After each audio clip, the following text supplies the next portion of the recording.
Hello बच्चे, नमस्कार। आज जो है आपके सामने जो है प्रश्न वाली 1.2 संबंधी जो है थर्ड क्वेश्चन लेके आया हूं।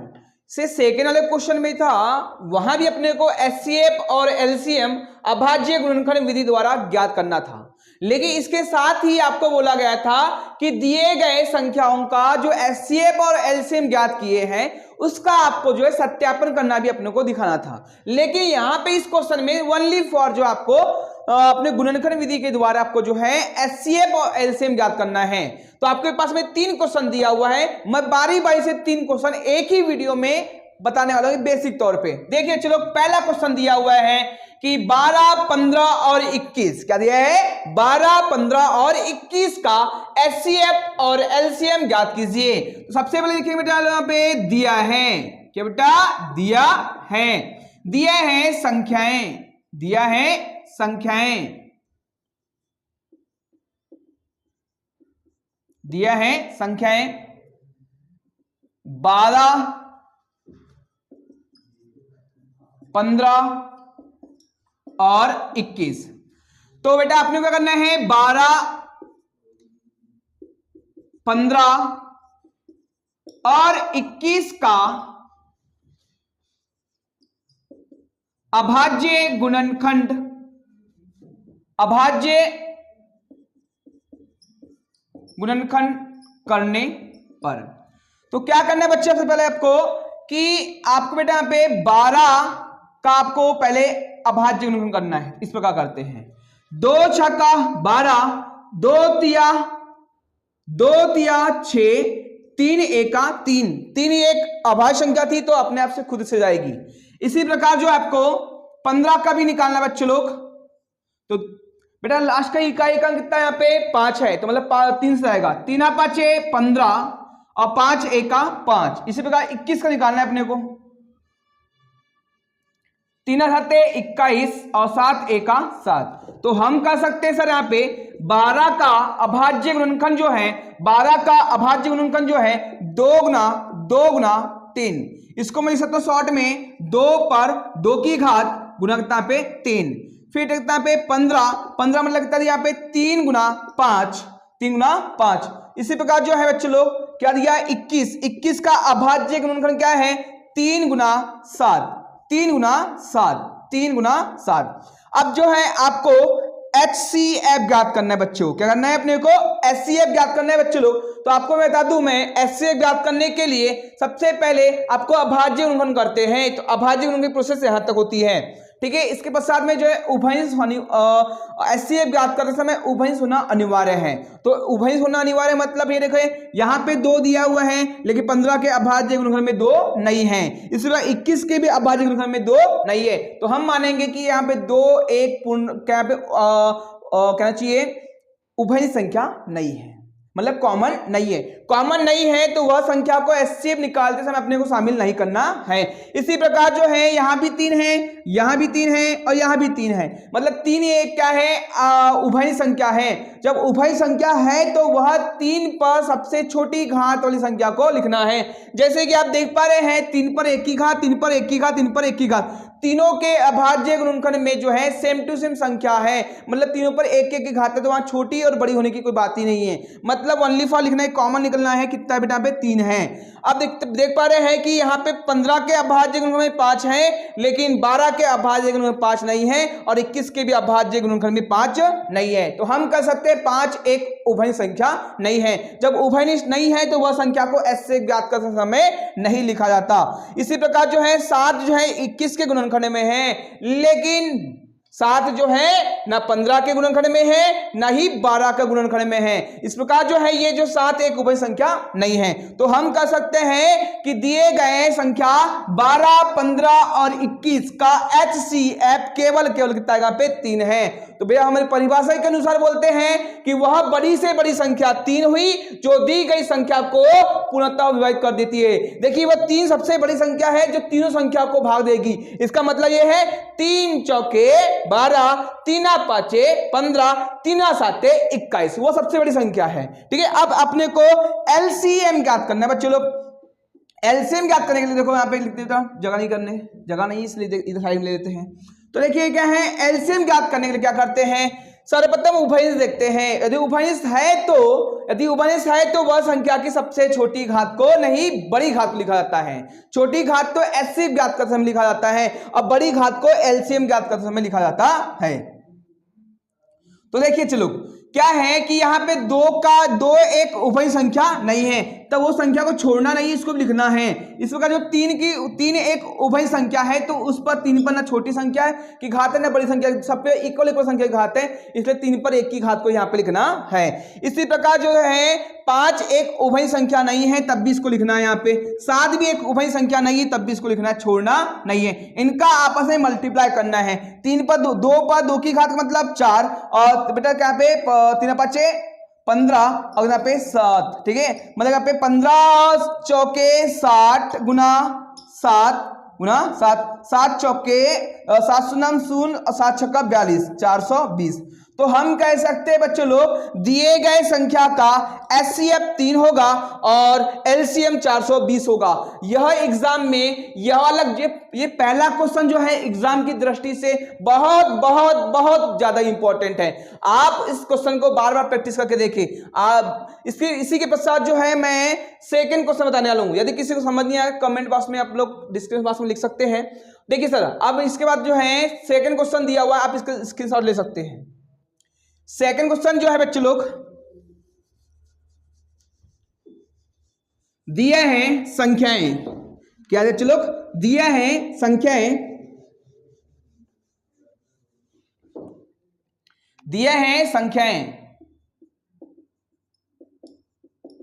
क्या दिए क्या लोग 17, 23 और 29।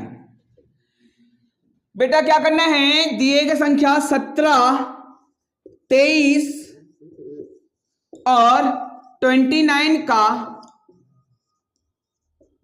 अभाज्य गुणनखंड करने पर, मतलब बच्चे लोग 17 का अभाज्य गुणनखंड करेंगे, फिर 23 का भी अभाज्य गुणनखंड करेंगे, फिर 29 का भी अभाज्य गुणनखंड करेंगे। जैसे कि आप सभी जानते हैं कि 17 भी एक अभाज्य संख्या है, 23 भी एक अभाज्य संख्या है और 29 भी एक अभाज्य संख्या है।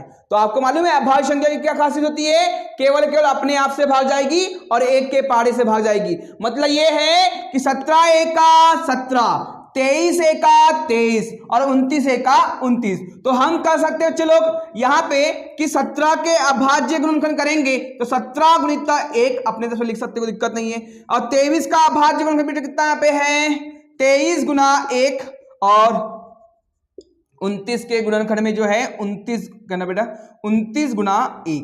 तो हम कह सकते हैं हमें एचसीएफ ज्ञात करना है। एचसीएफ ज्ञात करने की क्या खासियत होती है चलो, एचसीएफ ज्ञात करना है तो उभय देखते हैं। तो यहाँ पे 17 है लेकिन 17 यहाँ पे नहीं है, 23 यहाँ पे है लेकिन इसमें 23 नहीं है और 29 के गुणनखंड में 29 है लेकिन बाकी गुणनखंड में 29 नहीं है। तो हम कह सकते हैं ये तीनों संख्या किसी भी संख्या का उभय संख्या नहीं है, किसी गुणनखंड में नहीं आई हुई है। तो हम कह सकते हैं सर यहाँ पे कि यहाँ केवल एक ही आई है, पुनरावृत्ति हुई है। तो भैया देखो क्या होता है, यदि किसी संख्याओं के अभाज्य गुणनखंड करने पर उभय संख्या नहीं निकले, कोई किसी प्रकार की, समझ आना, एक निकलेगा। क्या निकलेगा, एक कॉमन निकलेगा। ऐसी कंडीशन में दिए गए संख्याओं का एचसीएफ केवल क्या होगा, यहाँ पे 1 होगा। तो भैया देखिए मैंने आपको बताया था कोई भी अभाज्य संख्या जो है केवल 1 से भाग जाती है। कोई भी संख्या रहे 1 से भाग जाएगी और खुद से भाग जाएगी। तो भैया देखो क्या आता है, मैंने हमारी परिभाषा बोलती है वह बड़ी से बड़ी संख्या क्या हुई, 1 हुई, जो दोनों संख्याओं को कंप्लीट क्या कर रही है, डिवाइड कर दे रही है। इसी प्रकार जो आपको एलसीएम ज्ञात करना है, एलसीएम ज्ञात करना है। एलसीएम ज्ञात करना क्या, अगर बच्चे लोग देखो उभयनिष्ठ होना अनिवार्य नहीं है। 17 उभयनिष्ठ नहीं है तब भी इसको लिखना है, 23 उभयनिष्ठ नहीं है तब भी इसको लिखना है और 29 भी उभयनिष्ठ नहीं है तब भी इसको लिखना है और गुणित यहाँ पे 1 कर देना है, कोई दिक्कत नहीं है। अब इनका आपस में मल्टीप्लाई करना है। 17 तिया 51 की 1 हासिल का 5, 17 दूनी 34, 34 और 5 39, मतलब 391 का मल्टीप्लाई करना है 29 में। 9 को मेरा 9 एका 9 और 9 9 81 की 1 हासिल का हमारा 8 और 9 तिया 27, 27 और 8 कितना चलो 26, सॉरी 36, 27 और 8 ही थे ना, 9 तो 27 और 35, ठीक है। लगा बेटा यहाँ पे कट, और बेटा 2 का 2 और 2 9 18 की 8 हल का 1 और 2 3 6 6 कितना पे बेटा 7। इस प्रकार इसको जोड़ देना है 9 और 1 बेटा 2 और 1 कितना पे 3, 5 और 3 कितना बेटा पे 5 और 3 13, 13 की 3 हल का 1 और बेटा कितना पे 10 और कितना पे 11, कितना बेटा पे इसको आपस में मल्टीप्लाई करने पर 11 3 3 9, ठीक है। 11 3 3 9, एक बार फिर से मल्टीप्लाई करके देख लेते हैं, कोई दिक्कत नहीं है, ठीक है।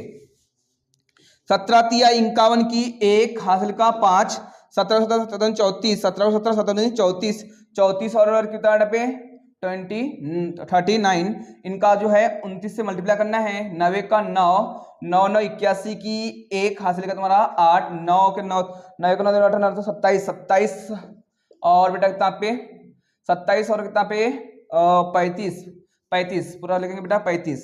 अब क्या 2 से मल्टीप्लाई कर देंगे, 2 1 का 2, 2 9 18 की 8 का 1 और 2 3 6 कितना पे 7, इनका आपको जोड़ देना है 9 और 3 और बेटा कितना पे ये 13 13 का 1 और 10 और कितना पे 11, सही है अपना, ठीक है। ये आपका क्या हो गया, इसका एचसीएफ हो गया। दिए गए संख्याओं का एचसीएफ 1 हो गया और दिए गए संख्याओं का एलसीएम 11329 हो गया, ठीक है। चलो ये एग्जाम इतना इंपॉर्टेंट नहीं है, लेकिन आपको समझना पड़ेगा कि यदि किसी अभाज्य संख्या पूरी अभाज्य अभाज्य संख्या दी हुई है तो इसमें सिर्फ कॉमन क्या निकलेगा, 1 निकलेगा। चलो ठीक है, इस प्रकार नेक्स्ट क्वेश्चन जो है थर्ड क्वेश्चन देखते हैं। दिया है संख्याएं, दिया है संख्याएं, क्या क्या दी संख्या बेटा लोग, देखिए 8 9 और 25, 8 9 और 25 का अभाज्य गुणनखंड करने पर सबसे पहले आपको 8 का अभाज्य गुणनखंड करना है, फिर इसके बाद में जो है 9 का अभाज्य गुणनखंड करना है, फिर 25 का अभाज्य गुणनखंड करना है। तो बेटा 8 का अभाज्य गुणनखंड करते हैं, ठीक है। 8 का अभाज्य गुणनखंड करेंगे आप लोग तो क्या बनेगा, यहाँ पे 8 का अभाज्य गुणनखंड करना है तो 2 चौके 8, 2 दूनी 4, 2 एका 2, फिर 9 से 9 का करेंगे तो 3 से आएगा, 3 तिया 9, 3 एका 3, फिर 25 का करेंगे बेटा 25 का। मैं बोलूंगा सर यहाँ पे क्या 25 का अभाज्य गुणनखंड करते हैं तो कहता 5 25 और 5 एका 5। जैसे कि आप देख पा रहे हैं 8 का अभाज्य गुणनखंड में 2 गुना 2 गुना 2 हम कर सकते हैं, शॉर्ट में से 2 पर 3 की घात गुना 1, यहाँ पर मल्टीप्लाई में 1 भी कर सकते हैं, कोई दिक्कत नहीं है। इसी प्रकार 3 का अभाज्य गुणनखंड में 3 गुना 1, मतलब हम बोल सकते हैं 3 पर 2 की घात गुना 1। इसी प्रकार जो है 5 गुना 1 हम कर सकते हैं सर यहाँ पे कि 5 पर 2 की घात गुना कितना पे 1। एचसीएफ ज्ञात करते समय अपने को उभयनिष्ठ होना अनिवार्य है। तो देखो बेटा कहते हैं 8 के गुणनखंड में 2 हैं लेकिन 9 के गुणनखंड में 2 नहीं है और 25 के भी गुणनखंड में 2 नहीं है। हम कह सकते हैं सरल भाषा में कि 2 एक उभयनिष्ठ संख्या नहीं है, और उभयनिष्ठ संख्या नहीं है तो वह संख्या को एचसीएफ ज्ञात करते समय नहीं लिखा जाता, तो अपने को एचसीएफ ज्ञात करते समय इसको लिखना नहीं है। इसी प्रकार जो है 3 के उभयनिष्ठ गुणनखंड में 3 आया है, लेकिन जो 9 के अभाज्य गुणनखंड में 3 आया हुआ है, लेकिन ना तो 8 किस में आया ना तो 25 किस में आया हुआ है। इसी प्रकार जो है 25 के उभयनिष्ठ गुणनखंड में 5 आया है, लेकिन इसके गुणनखंड में 5 नहीं आया है। तो हम कह सकते किसी भी प्रकार का उभयनिष्ठ संख्या यहाँ पे नहीं है, मतलब नहीं है मतलब ओनली फॉर क्या निकलेगा बेटा, कॉमन निकलेगा 1 निकलेगा। किसी भी प्रकार का अभाज्य क्या पे अभाज्य गुणनखंड करने पर उभयनिष्ठ संख्या नहीं दिखाई दे रही है, इसका मतलब जो है कोई भी संख्या उभयनिष्ठ नहीं मतलब 1 रहता है, ठीक है। इसी प्रकार जो आपको एलसीएम ज्ञात करना है, एलसीएम ज्ञात करना है, एलसीएम ज्ञात करने के लिए आपको उभयनिष्ठ होना अनिवार्य नहीं है। जो उभयनिष्ठ नहीं है तब भी इसको लिखा जाता है, मतलब 2 एक उभयनिष्ठ संख्या नहीं थी तब भी इसको लिखना है, और 3 भी एक उभयनिष्ठ संख्या नहीं थी तब भी इसको लिखना है, 3 भी एक उभयनिष्ठ संख्या नहीं थी तब भी इसको लिखना है। बेटा लिखेंगे आप लोग यहाँ पे, और इससे जो 5 भी एक उभयनिष्ठ संख्या नहीं तब भी इसको लिखना है। इस प्रकार जो है 2 पर 3 की घात का मतलब 2 गुना 2 गुना 2, 2 दूनी कितना पे 4, 4 दूनी कितना पे 8, हम बोल सकते हैं सर 8, और 3 पर 2 की घात का मतलब 3 तिया 9, और 5 पर 2 की मतलब 25, ठीक है। इनका आपस में मल्टीप्लाई करना है, इनका आपस में मल्टीप्लाई करते हैं बच्चे लोग तो क्या बनता है यहाँ पे, देखिए यदि आपको यहाँ पे दिखाई देगा तो थोड़ा आगे बढ़ा देते कोई दिक्कत नहीं है, ठीक है। इसका मतलब कितना पे 8 9 अरे 25, 25 आठे 200, मल्टीप्लाई करेंगे 9 से, 9 शून्यम शून्य, 9 शून्यम शून्य, 9 दूनी 18। तो हम कह सकते सर यहाँ पे दिए गए संख्याओं का एचसीएफ 1 होगा और एलसीएम कितना होगा 1800 होगा। क्या होगा बेटा 1800। ठीक है, ये रहा आपका जो है प्रश्न वाली 1.2 का जो है थर्ड क्वेश्चन का पूरी जानकारी कंप्लीट रूप से। मिलते हैं दोस्तों अगले क्वेश्चन के साथ में, चौथा क्वेश्चन लेके आएंगे हम आपके सामने। धन्यवाद दोस्तों।